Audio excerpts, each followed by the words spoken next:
할렐루야. 오늘 제가 여러분하고 같이 말씀을 전하게 되었는데요.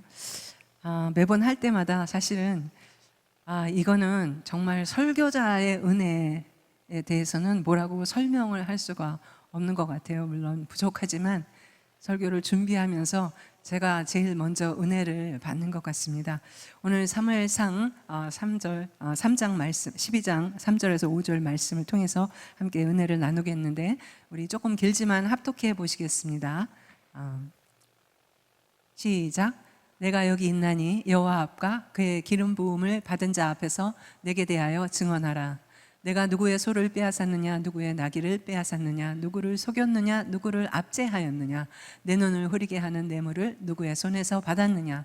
그리하였으면 내가 그것을 너희에게 갚으리라 하니, 그들이 이르되 당신이 우리를 속이지 아니하였고 압제하지 아니하였고 누구의 손에서든지 아무것도 빼앗은 것이 없나이다 하니라.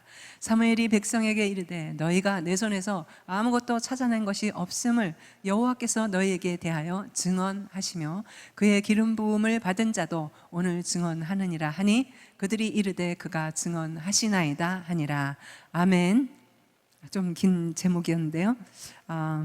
유대인들은 사람 됨됨이를 평가할 때 그 기준이 세 가지가 있다고 합니다. 세 단어인데, 키소, 코소, 카소. 좀 비슷비슷한 단어인데요. 의미는 다릅니다. 키소라는 단어는 돈주머니를 뜻하는데요, 그 사람의 돈주머니가 어떻게 열리는가에 따라서 사람의 됨됨이를 짐작한다고 합니다. 즉, 돈을 어떻게 쓰느냐, 그 사람을 평가하는데 가장 중요한 기준이라는 것이죠. 코소라는 것은 뭐냐면 뜻이 술잔입니다. 향락을 의미하겠죠. 즉, 그 사람이 어떤 것에 마음을 빼앗기고 있느냐에 따라서 그 사람을 평가한다는 것입니다. 카소는 노여움, 분노입니다. 자신을 얼마나 잘 컨트롤하느냐, 분노 조절을 하는 사람이냐, 자기 절제력을 가진 사람이냐, 그거에 따라 사람 됨됨이를 평가할 수 있다라는 것입니다. 그럼 과연 우리는 잘 살기를 원하는데 어떻게 사는 것이 잘 사는 것일까? 요즘처럼 우리가 정말 목사님이나 저나 이렇게 나이가 많이 들어가면서 더욱더 그런 생각이 듭니다. 과연 잘 사는 것이 무엇일까? 잘 산다고 하는 것과 부자가 되는 것은 같은 것일까? 부유한 사람은 돈으로 살 수 있는 것을 가진 사람이지만요, 부요한 사람은 돈으로 살 수 없는 것을 가진 사람입니다. 즉, 이 뜻이 뭐냐 하면, 부유한 사람은 그 가진 것으로, what he has로 규정이 되지만, 부요한 사람은 그가 누구인가, who he is, 그 사람이 어떤 사람인가에 따라 규정이 된다는 것입니다. 그래서 부유함과 부요함은 다른 것이라는 것입니다. 그럼 누가 진짜 부자인가, 누가 잘 사는 사람인가? 성경에 보면 그 유명한 부자 청년의 이야기가 나옵니다. 그는 분명히 예수님을 면전에서 만나고도 재물 때문에 정말 재물을 선택하는 것으로 인해서 자신이 구원을 잃을 그런 기회를 영원히 놓쳤습니다. 그런가 하면 10살도 안 돼서 어린 시절에 세무 공무원이었던 그 아버지에게서 위탁된 공금을 자주 훔쳐가지고 아버지의 입장을 난처하게 만든 아이가 있었습니다. 그 아이가 14살 되던 해에 어머니가 돌아가셨는데, 그날 그 아이는 어디에 있었냐면 새벽 2시까지 도박을 했습니다. 그래서 이미 짐작이 되시죠? 그리고 16살이 되기도 전에 여자친구와 18개월간 동거를 합니다. 아버지 몰래 돈을 훔쳐서 호텔에서 지내다가 경찰에게 연행되기도 했습니다. 대학 다닐 때는 등록금을 받아서 방탕하는데 사용했던, 한마디로 얘기하면 비행 청년이었습니다. 끝판왕으로 불러도 부족함이 없는 그러한 삶을 살게 된 것이죠. 우리가 유대인이 사람 됨됨이를 평가하는 그 기준에 돈과 술과 향락과 분노도 얼마나 했겠습니까? 완전히 다 걸립니다. 그런데 그가 하나님의 은혜로 뒤늦게 자신의 행위를 뉘우치고 회개하는 가운데 일생을 고아들을 돌보며 살았다는 것입니다. 하나님은 그의 평생에 5만 번의 기도 응답을 주셨습니다. 이 정도 되면 여러분 누군지 아시겠죠? 그 청년이 바로 고아들의 아버지라고 불리는 조지 밀러라는 것입니다. 우리는 보통 조지 뮬러 그러면은 어렸을 때도 막 다 그냥 아주 꽃바르게 자라고 뭐 믿음도 탄탄대로로 그렇게 자란 것 같지만 이런 스토리가 있었다는 것이 참 놀랍습니다. 그래서 결국 조지 뮬러는 부요한 자의 삶을 살았습니다. 그는 가진 재산이 하나도 없었어요. 근데 하나님 앞에서 살았기 때문에 하나님께서 그 인생을 주관하셨고 이렇게 부요한 자로 살았다는 거죠. 오늘날 성경에 남는 그런 인물이 된 것이죠. 예. 근데 우리가 신앙을 한다라고 하는 그 말은 구체적으로 무슨 뜻일까요? Before and after, 선명한 인생의 획을 긋는 그러한 변화가 일어난다는 뜻입니다. 그런데 오늘 우리 사회를 보면요, 부패 지수가 너무나 높습니다. 한마디로 정직성에 문제가 있다는 것입니다. 언론에 드러나는 그 유명한 사기꾼들은 거의 모든 분야에서 기독교인이 그 다수를 차지하고 있는 안타까운 현실입니다. 그런데 거짓말과 불륜, 이 도둑질의 모든 그 나쁜 짓은 다 했는데 끝에 가서는 교회에 다녔다라는 것입니다. 이거 충격이에요. 이게 한국교회의 현실인가? 왜 영향력이 바닥에 떨어진 것일까? 교회의 실패를 한마디로 말하면 윤리적 실패라고 할 수가 있습니다. 하나님과의 수직적인 관계에만 그 열심이 있으면 문제가 없다라는 것인가? 한국교회의 이웃과의 수평적인 관계는 완전히 실패한 것이 아닌가? 윤리적인 이 실패란 구체적으로 성경은 우리가 머릿속으로 아는데 이 성경대로 살지 않는 것을 말하는 것입니다. 해마다 유엔에서는 각 나라의 경제 수준과 교육 수준, 또 어린이 사망률, 또 문맹률을 종합을 해가지고 그 나라의 인간 개발 지수를 발표합니다. 2021년도의 발표를 보면 우리나라가 세계에서 19번째로 높은 나라입니다. 이 말은 뭐냐면 이 수치로만 보면 프랑스나 영국보다도 선진국이라는 것입니다. 딱 한 가지 뒤떨어지는 것인데 바로 도덕 수준인 것이죠. 여러분, 선진국이라고 하면 적어도 도덕의 수준이 올라가야 되지 않겠습니까? 정직이 그 사람의 가치를 판단한다고 했습니다. 잠언 23장에 보면 너무 후련한 말씀이 있는데 만일 내 입술이 정직을 말하면 내 속이 유쾌하다고 했습니다. 쉽게 말하면 정직하게 살면 마음이 불편할 일이 없다는 거예요. 속이 편하다는 것입니다. 그런데 요즘 뉴스를 보면 시대가 점점 악해지고 있습니다. 속임수가 가득하고 사랑과 의리는 실종된 지 오래됐고요. 돈만을 목적으로 사는 그러한 행태들이 만연합니다. 이러한 시대의 밑바닥에는 뭐가 깔렸습니까? 거짓이 깔려 있습니다.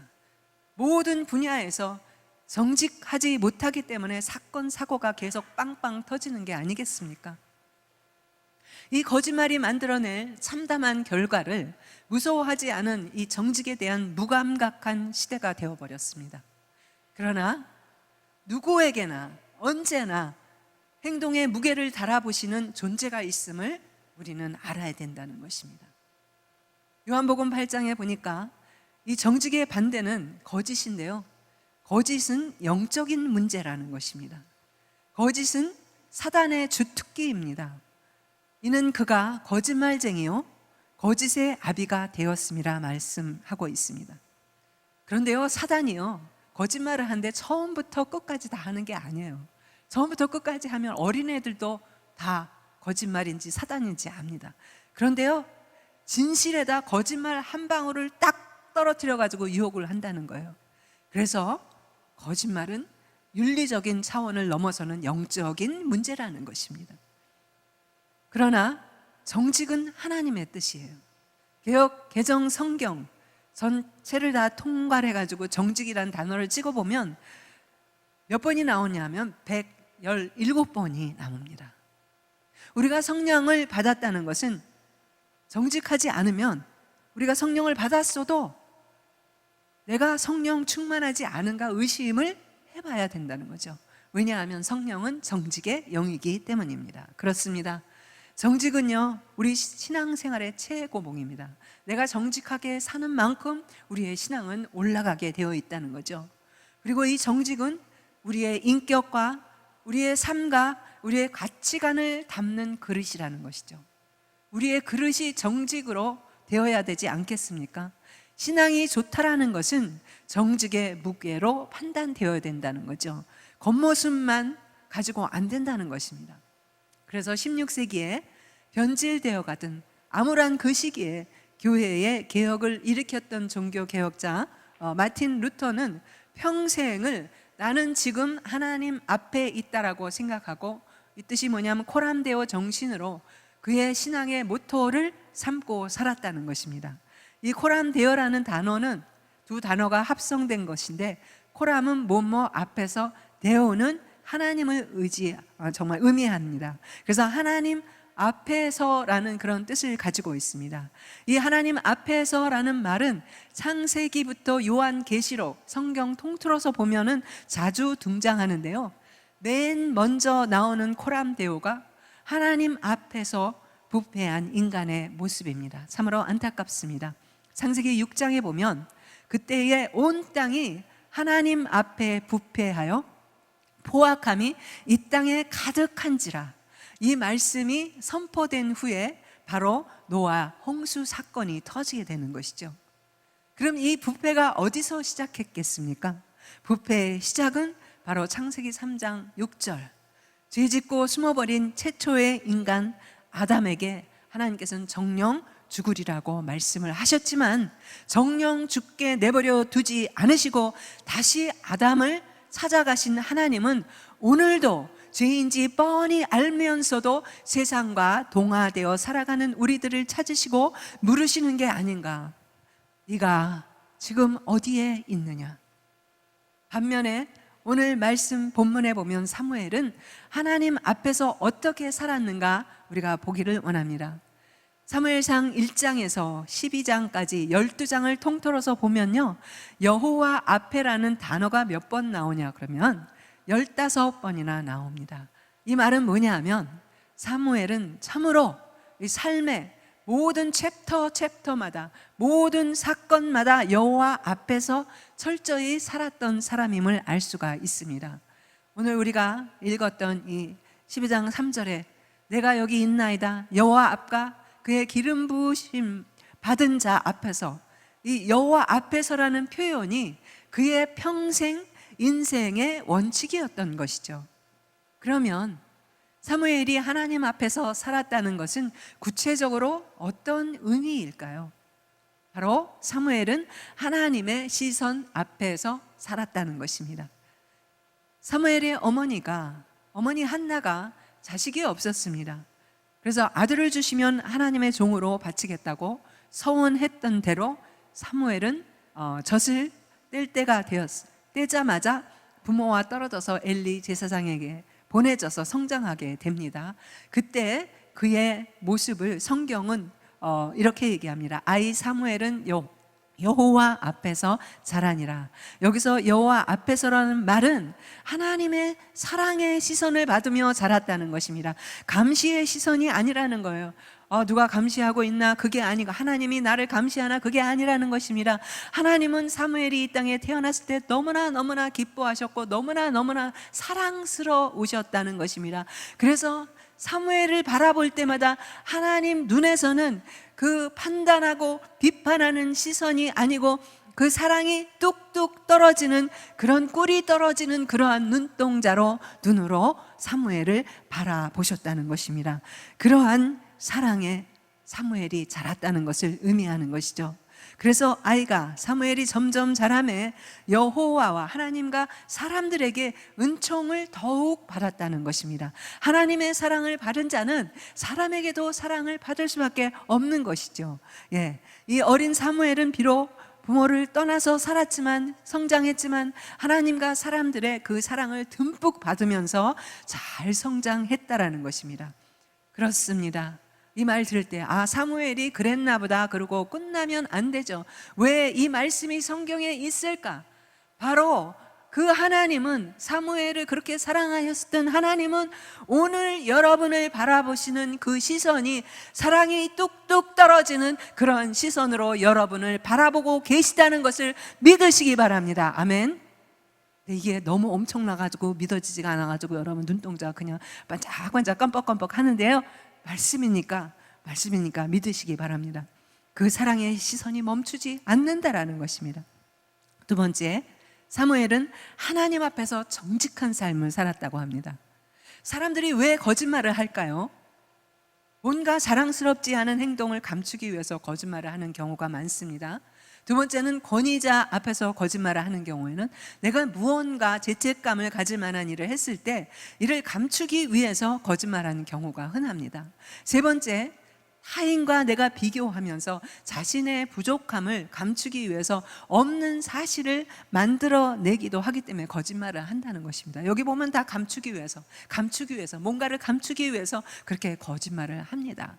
그런데 사실 진실이 최선이라는 말이 정직한 자세를 갖는데 도움이 된다고 생각합니다. 거짓말을 하다 보면 또 거짓말을 해야 되고 거짓말을 해야 되고 나중에는 내가 뭘 거짓말을 했는지조차 모르는 그런 삶을 살 수밖에 없으니 얼마나 인생이 피곤하겠습니까?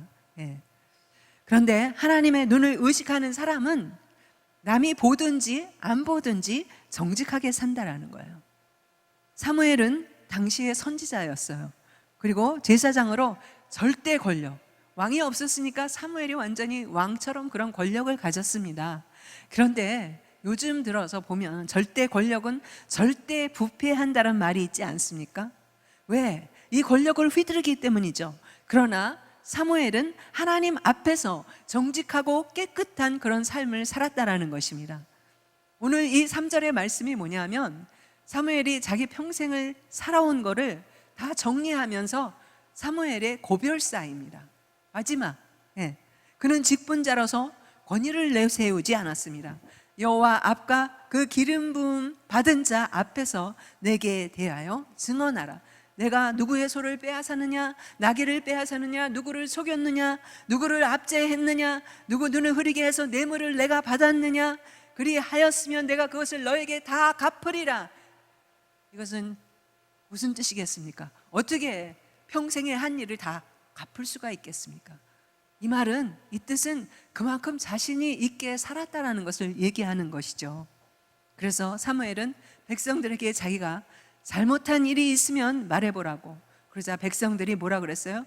그 누구도 사무엘의 비리를 찾지 못하고 그의 정직성을 증거하였다는 것입니다. 이러한 삶을 살고 하나님 앞에 간다면 얼마나 당당하고 떳떳하겠습니까? 우리가 살아가는 지금 현재 이 시대는 혼란한 시대입니다. 혼란한 시대를 살아가면서 정말 우리 쿨한 거 좋아하잖아요, 여러분. 쿨한 거. 쿨한 거 좋아하는데 우리 인생도 한번 쿨한 인생을 살아야 되지 않겠습니까? 그 비결이 무엇이겠습니까? 저는 한 단어로 정직이라고 생각을 합니다. 부요한 삶을 살기 위해서 정직한 삶을 살아야 된다는 것입니다.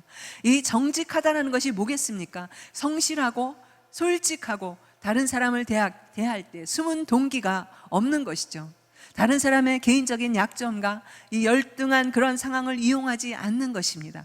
말과 행동이 일치하는 것을 말하는 것이죠. 이렇게 누구나 정직한 사람을 좋아하지 거짓말 많이 하는 사람 누가 좋아하겠습니까? 그런데 하나님도 정직한 사람을 너무 좋아하시고 기뻐하신다라는 것입니다. 그리고 그런 사람을 축복하신다라는 것입니다. 하지만 우리는 일상생활에서 늘 자기 뜻과는 다르게 거짓말을 하게 됩니다. 자신의 이익을 위해서면 나도 모르게 언젠가 정말 거짓말이 생각하기도 전에 튀어나오지 않습니까? 그럼 이렇게 정직하게 살기 위해서 우리는 어떻게 해야 될까요? 잠언 12장에 보니까 거짓 입술은 여호와께 미움을 받아도 진실이 행하는 자는 그의 기뻐하심을 받는다고 했습니다. 하나님은 우리의 말을 다 기억하신다는 것입니다. 여기서 사무엘 이름의 뜻을 우리가 한번 보겠습니다. 사무엘 이름은 샤마라는 단어하고 엘 하나님이라는 단어. 샤마는 뭐냐면 듣다라는 단어예요. 듣는다. 누구를? 하나님을. 늘 하나님의 말씀을 들었다는 것입니다. 이 말은 뭐냐면 즉 사무엘은 기도하는 사람이었다는 것입니다. 그런데 하나님 앞에 사는 사람들은 언어 사용에 있어서도 정직해야 된다는 것입니다. 예를 들어 제가 성도들에게 부탁할 경우에 예스나 노라고 말하지 않고 기도해 보겠습니다 라고 아주 부드럽게 표현을 하는데요, 문제는 뭐냐 하면 이 기도해 보겠습니다 라는 것이 정말로 하나님 앞에 내가 정직한 표현인지 단지 내가 책임을 회피하기 위한 면피용인지 알 수가 없다는 거예요. 그런데 대부분의 사람들이 기도하고 결정하겠습니다 라는 말이 대부분 거절용으로 사용을 한다는 것입니다. 거절하기 위해서 사용하는 것은 하나님 앞에서나 사람 앞에서 거짓말하는 것이라는 것입니다. 그래서 그리스도인들이 해야 할 말에 대해서 마태복음 5장은 너무나 못을 박았는데요, 오직 너의 말은 옳은 것은 옳다라고 말하고 아닌 것은 아니다라고 하라는 거예요. 이에서 뭐가 덧붙여지고 플러스 마이너스 된 것은 악으로 쫓아온 것이라고 하였습니다. 그래서 그리스도인들의 언어는 아주 쉽고 단순해야 된다는 거예요. 히든 메시지, 뭐 숨겨진 메시지가 있어서는 안 된다는 거예요. 그래서 우리 흔히 말할 때 이런 말 많이 하지 않습니까? 오해하지 말고 들어. 그런 말 한 순간에 상대방은 벌써 오해를 하고 그 말을 듣는다라는 거예요. 그런데 나는 얘기할 때 저 사람이 내 말에 대해서 오해하지 않게, 천만의 말씀이라는 것입니다. 두 번째, 기분 나쁘게 생각하지 말고 들어. 그 말을 하는 순간 상대방은 이미 듣기도 전에 기분이 나빠져 있다는 거예요. 또 뭐예요? 이 말은 안 하려고 했는데 그러고 하는데요, 그러면 하지 말라는 거예요. 왜 안 할 말을 왜 하느냐는 거죠. 이 숨은 동기가 뭐예요? 나는 이렇게 남의 말을 함부로 하는 사람이 아니니까 믿어줘, 그거 아니겠습니까? 또 뭐라 그래요? 우리 부모님들이 자녀들에게 제일 많이 하는 게 다 너를 잘 되라고 하는 말이야. 이 말을 하는 순간에 우리 아이들이 부작용이 심하다는 거예요. 절대로 그 말을 안 듣는다는 거예요. 여러분, 교회를 유지하는 두 기둥이 뭐겠습니까? 영성하고 도덕성입니다. 삶으로 우리가 믿는 예수 그리스도를 증명해야 그런 책임이 우리들에게 있기 때문에 위선의 말, 거짓말, 거짓 약속들은 될 수 있으면 우리가 하지 말아야 된다는 것이죠. 하나님께서 사람을 평가하는 기준이 보면 성경에 단 한 가지 기준으로 사람을 평가하는데 하나님 앞에서 정직하게 살았는가입니다. 유럽에 가보면요, 지금은 많이 기독교가 쇠퇴했지만 기독교의 뿌리가 아주 깊습니다. 정직이 그래서 몸에 배어 있어요. 유럽 어디를 여행해도 버스를 탈 때 버스표를 점검하지 않습니다. 그러나 모든 사람들이 표를 반드시 구입하고 버스에 오르고 기차에 오릅니다. 지갑을 잃어버리면 자기 주머니에 넣는 경우가 없습니다. 경찰서에 갖다 주던지 아니면 그 자리에 그대로 놓고 갑니다. 시간이 지나서 그 사람이 생각이 나서 잃어버린 장소로 가서 찾을 수 있게 그렇게 한다는 거죠. 만약에 동일한 사건이 한국 사회에서 벌어진다면 가능할까요? 또 만약 지하철이나 버스를 자율적으로 맡긴다면 얼마나 많은 사람들이 표를 구입할까요? 또 지갑을 주우면 우리는 어떻게 될까요? 그런데 이 서양의 정직한 문화가 1, 20년 안에 역사가 나타난 것이 아니라는 것입니다. 1000년을 넘게 뿌리를 지니고 온 그 기독교 문화에서 온 것입니다. 하루아침에 이루어지는 것이 아니기 때문에 우리부터 시작할 때 세상 속의 귀한 결실을 보게 될 줄 믿습니다. 크리스찬은 뭔가 달라야 되지 않습니까? 빛과 소금이 된다라는 것이 우리가 찬양만 할 것이 아니고 말로만 하는 것이 아니고 작은 것부터 우리 삶에서 이루어져야 되지 않겠습니까? 이 사무엘의 삶의 모토가 뭐냐면 하나님 앞에서의 이 삶은 그를 존경받는 정직한 삶으로 오늘 성경에서 기억되는 이름이 된 것이죠. 고람되어 하나님 앞에서요, 사실 솔직히 가슴 떨리는 말입니다.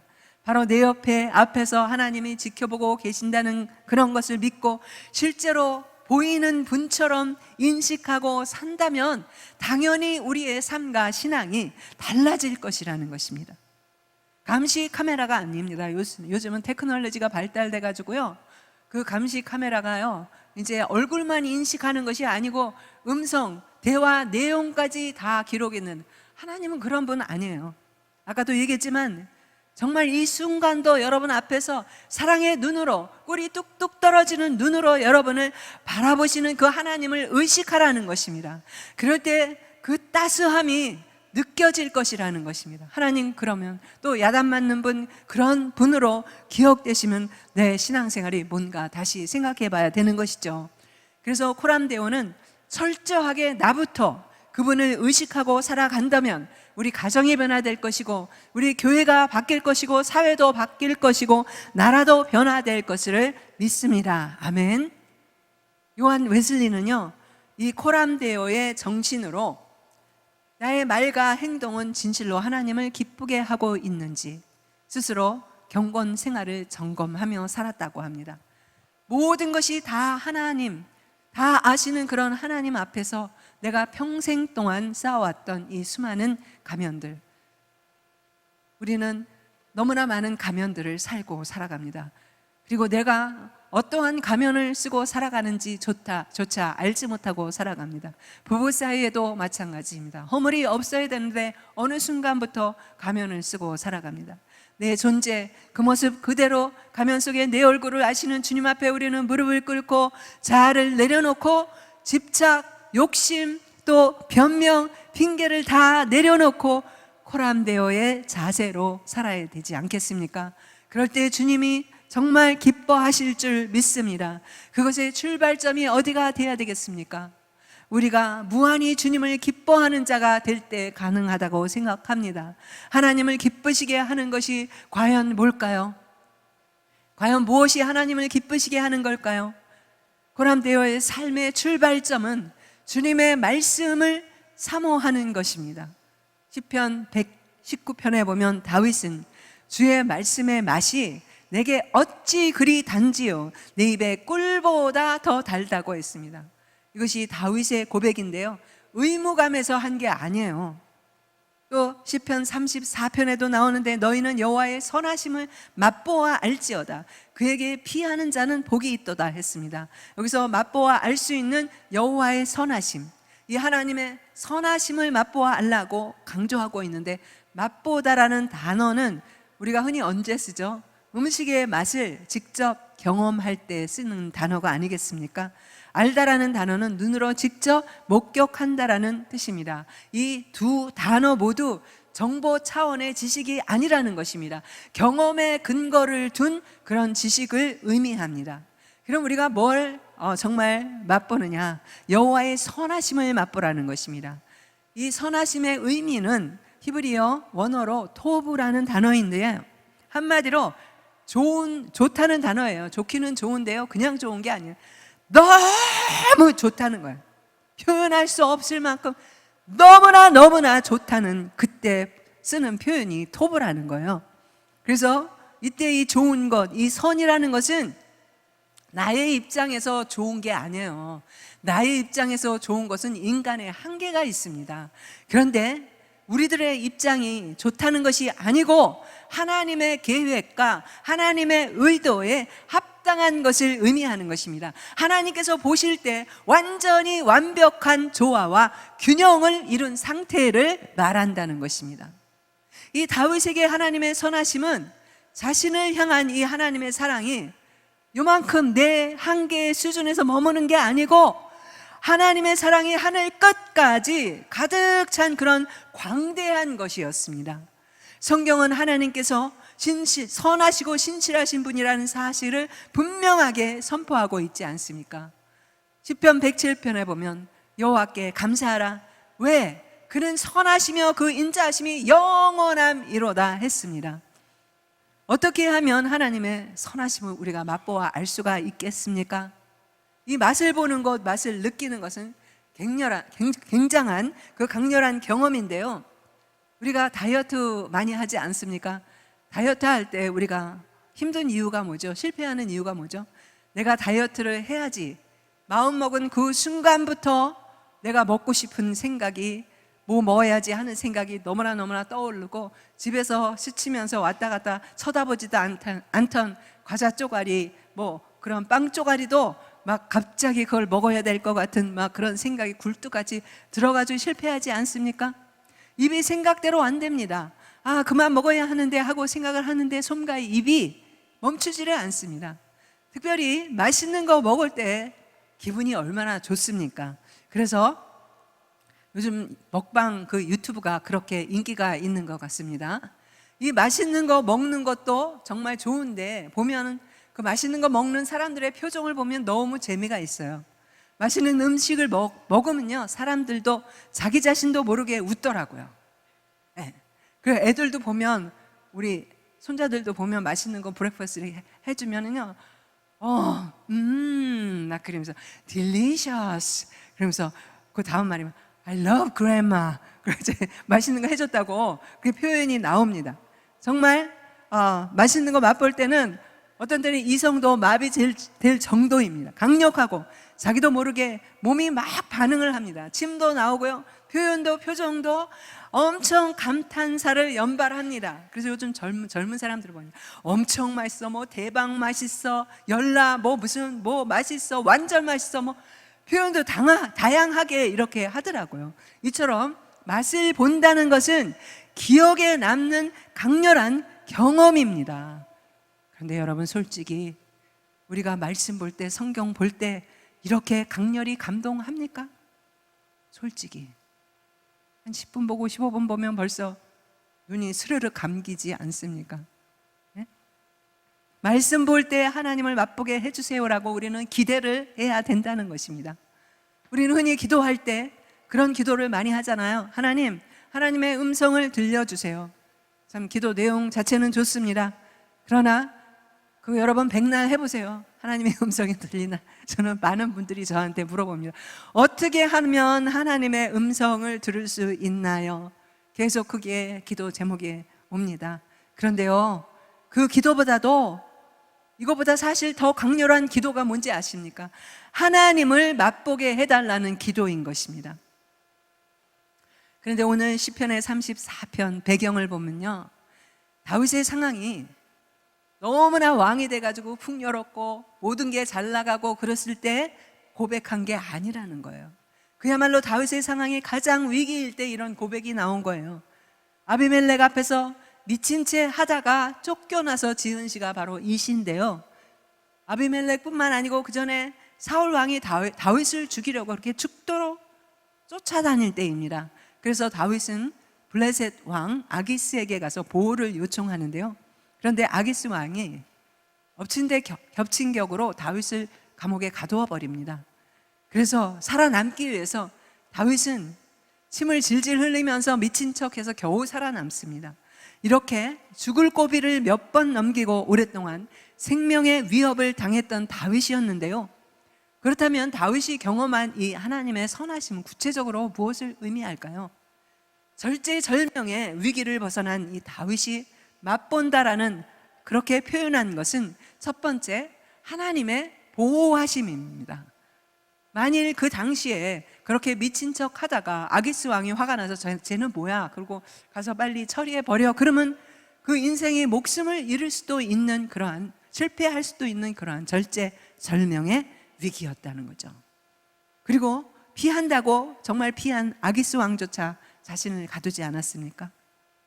죽음의 위기 가운데 다윗을 보호하신 하나님, 그것이 바로 하나님의 선하심을 맛보았다는 것입니다. 위기로부터 건져주신 그 하나님을 고백하는 것이죠. 두 번째는 부족함이 없는 하나님. 9절에 보니까요, 부족함이 없다라니 표현이 뭡니까? 필요한 것이 모두 다 있어요. 여러분, 한 번도 그런 적이 있습니까? 내가 필요한 것이 다 있어. 더 이상 필요한 것이 없어. 내가 원하는 옷도 옷장이 열면 쫙 있고, 구두도 있고, 여자들은 백도 있고, 남자들 같은 경우는 차도 막 브랜드 네임대로 다 있어. 요새 뭐 무슨 T 브랜드가 그렇게 유행이라 그러는데 모든 차종이 다 있고, 오토바이도 있고, 뭐도 있고, 다 있어. 더 이상 필요한 것이 없다라는 것입니다. 여러분, 너무 기가 막혀가지고 감동도 안 오시죠? 그런데 이 부족함이 없다라는 게 한마디로 그렇게 흘러 넘쳐가지고 내가 더 이상 원하는 것이 없다라는 것입니다. 그래서 10절에 뭐라고 고백을 합니까?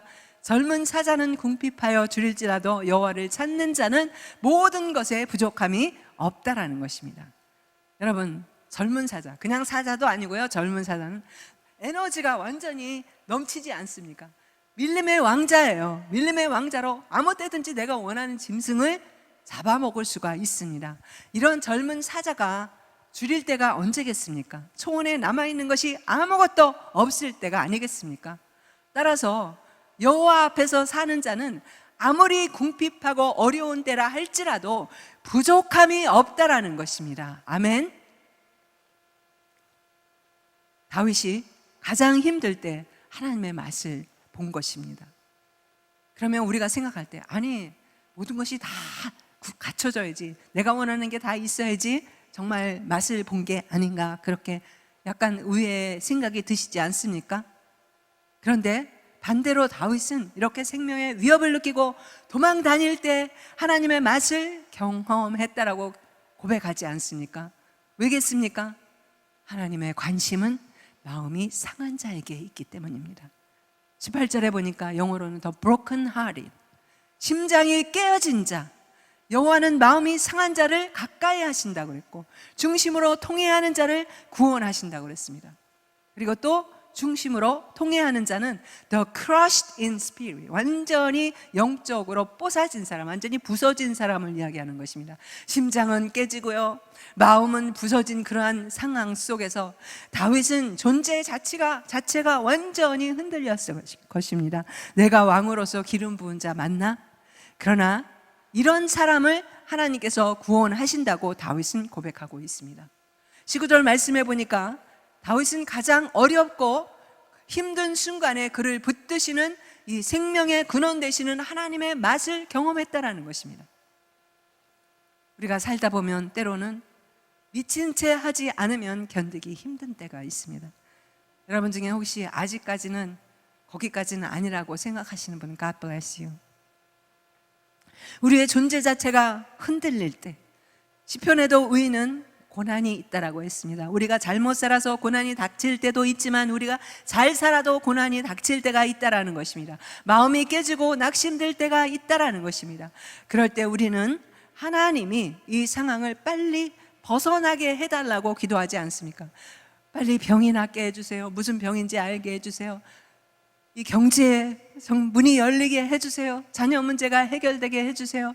빨리 우리 벗어나게 해달라고 기도하는데, 그러나 이 상황 속에서 빨리 빠져나가게 기도하기보다는 존재 자체가 미치도록 흔들리는 이 상황 속에서 빨리 벗어나는 것이 좋아 보이지만 인생의 최고의 맛을, 하나님을 경험할 수 있는 기회가 생긴다라는 것입니다. 우리가 정말 그래서 기도해야 할 것은 우리를 붙드시는 우리의 생명을 지탱하는 이 하나님의 맛을 경험하는 기회가 되게 해달라고 기도해야 되지 않을까요? 하나님, 내가 너무나 힘들어요. 살 수가 없어요. 견딜 수가 없어요. 내가 내일 아침에 눈을 뜨는 게 두려워요. 그러나 하나님, 지금 제 앞에 계신 것을 저는 압니다. 하나님을 맛보게 해달라고 그렇게 기도하면 어떨까요? 그런데요, 하나님은 왜 이렇게 어려운 상황을 주실까요? 그게 인생에 풀리지 않는 숙제입니다. 제가 러시아 선교지에 간 적이 있습니다. 선교센터 뒤에 보니까 텃밭이 있더라고요. 거기에 선교사님이 고구마를 심었어요. 고구마를 캐는데요, 진짜 거짓말 안 보태고 아기 머리통만한 그런 고구마들이 나오는 거예요. 이렇게 큰 고구마를 어떻게 만들었을까? 종자가 다른가? 아니면 무슨 특별한 재료를 사용했을까? 물어봤더니 그게 아니라는 거예요. 단지 김을 맬 때마다 호미로 슬쩍 고구마에 자극을 주었다는 거예요. 상체기를 냈다는 거죠. 고의로 고구마에 상처를 내고 아물면 또 상처를 내고 그렇게 하다 보니까 고구마가 열받아가지고 이렇게 커졌다는 거예요. 우리들 역시 마찬가지죠. 이런저런 사람들에게서 이런저런 일들을 통해서 이런저런 상처들을 받았다고 하고 또 주면서 살아가지 않습니까? 이 상처들을 그냥 안고 살아가면요, 독이 되지만 하나님 앞에서의 삶을 제대로 살면 이 상처는 더 풍성한 열매로 자라나게 하나님께서 은혜를 베풀어 주실 줄 믿습니다. 그래서요, 믿는 자들에게는 상처조차도 버릴 것이 하나도 없다라는 것입니다. 신실한 성경의 인물들 예외 없이 이 코람데오의 삶을 살았는데요. 많은 사람들이 정직하게 살면 손해를 본다라는 그런 허위 사실을 정말 믿고 있습니다. 남들이 모두 부정직한데 나만 정직하게 살면 손해 아니냐는 것입니다. 그렇지 않습니다. 하나님 앞에서 정직한 삶을 살면 반드시 보상이 있다라는 것을 믿으시기 바랍니다. 아멘. 제가 여러 해 전에 신학교 강의를 간 적이 있는데요. 첫날 학생들이 몇 명 오지 않았어요. 날씨가 너무 더운 그런 지역인데요. 소음 때문에 에어컨도 틀지 못하고 강사니까 그래도 옷도 차려 입어야 되고 강의를 해야 되겠는데 선교사님은 마이크만 탁 작동시켜 놓고 슬그머니 어디로 나가버리셨어요. 참 그렇더라고요. 그래서 강의를 하자니 마음속에서 잠시 스쳐가는 생각이 내가 이 먼 데까지 왔는데 거기 가는데 이틀이 걸려요. 중간에 인천공항에서 새벽에 5시간을 그냥 공항에서 쪽잠을 자야 돼요. 그렇게 갔는데 그런 생각이 드는 거죠. 이 무더위에 내가 대충 빨리 끝내야 되지 않을까?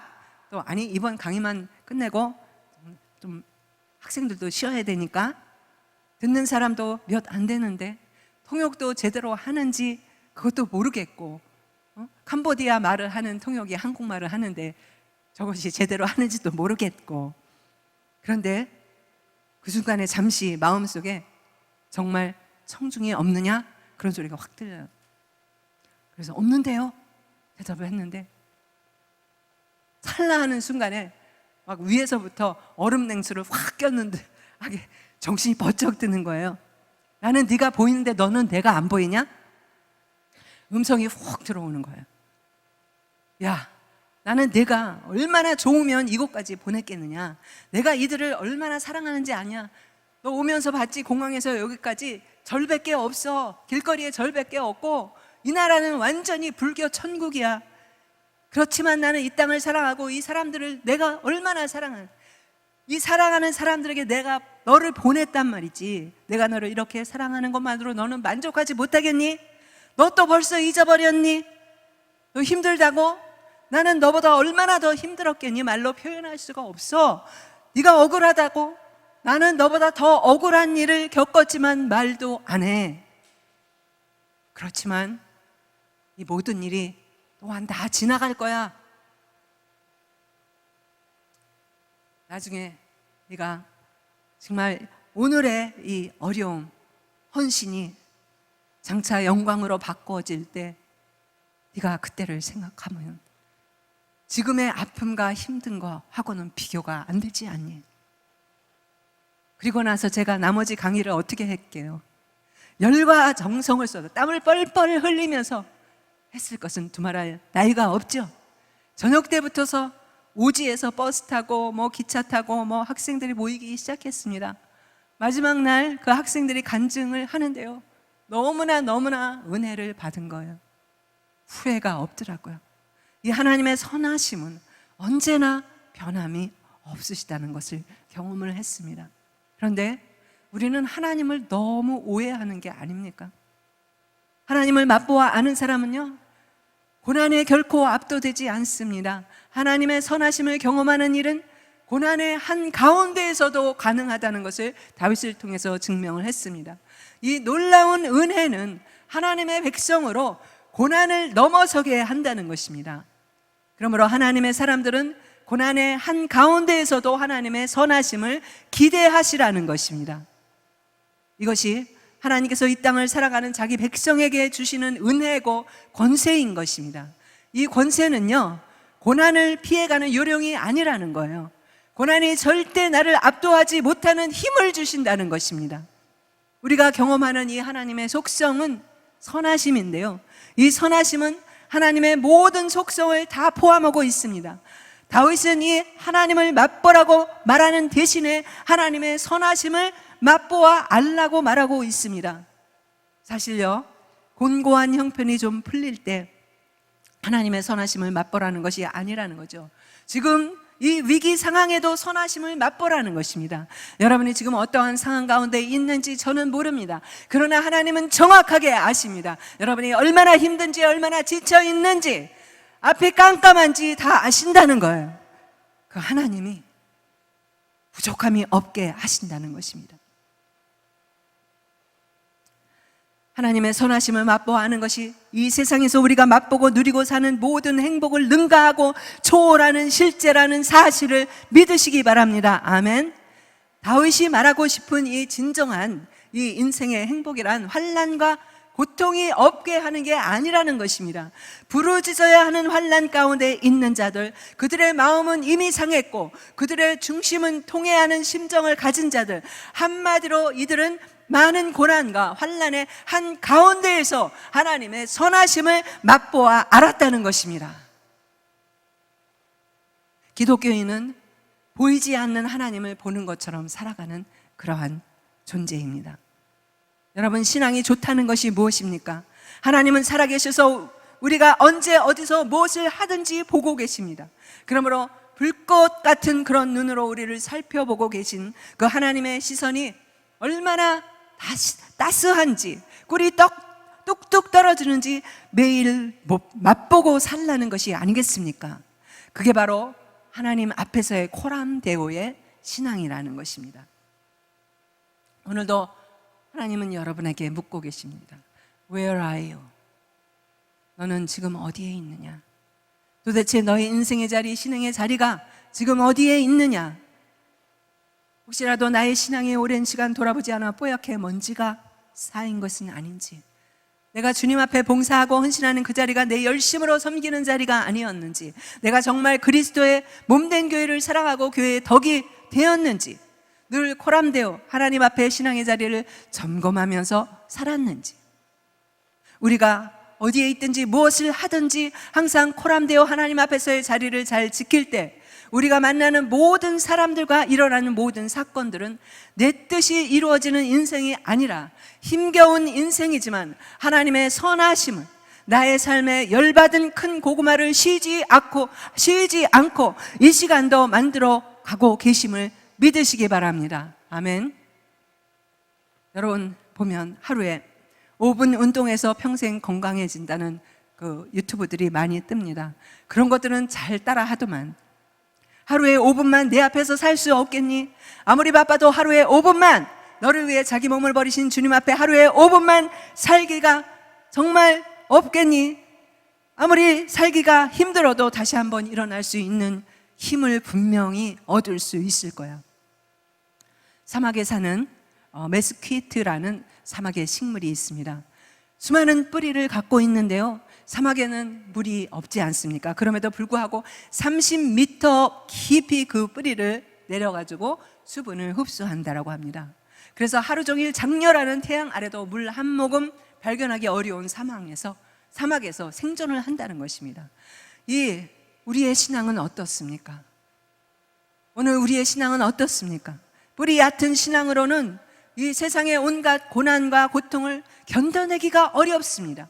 메스키트라는 식물처럼 우리의 신앙의 뿌리를, 우리를 끔찍히 사랑하시는 예수님께 깊이 내릴 때 세상의 온갖 그러한 바람, 휘몰아치는 유혹을 이겨나갈 수 있기를 주님의 이름으로 축복합니다. 아멘. 그럼 우리가 어떻게 사는 것이 잘 사는 것일까? 바쁘게만 살면 성공하는 것일까요?